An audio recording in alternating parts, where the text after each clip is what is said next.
ফ্যাসিবাদের পতন হলেও দেশে এখনো গণতন্ত্র প্রতিষ্ঠিত হয়নি। গণতন্ত্র প্রতিষ্ঠিত হবে জনগণের ভোটের মাধ্যমে, এমন মন্তব্য করেছেন বিএনপির স্থায়ী কমিটির সদস্য নজরুল ইসলাম খান। গুলশানে বিএনপি চেয়ারপারসনের কার্যালয়ে দলের লিয়াজো কমিটির সাথে জমিয়াতে উলামায়ে ইসলামের বৈঠক শেষে এসব কথা জানান তিনি। বলেন, ন্যূনতম সংস্কার শেষের নির্বাচন দিতে বেশি সময় লাগার কথা না।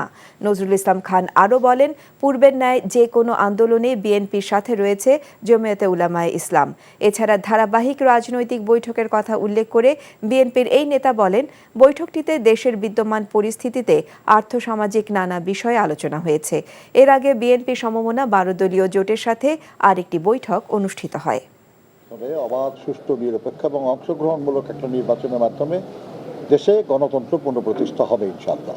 এরকম একটা নির্বাচন অনুষ্ঠানের জন্য যা কিছু সংস্কার প্রয়োজন সেগুলো করেই এই নির্বাচনটা হবে, এবং সেটার জন্য মিনিমাম রিকোয়ার্ড যে টাইম, ন্যূনতম প্রয়োজনীয় সময়, সেটা তো লাগবে। আমরা মনে করি না আর কি যে সেটা করে নির্বাচন করতে খুব বেশি সময় লাগার কথা না।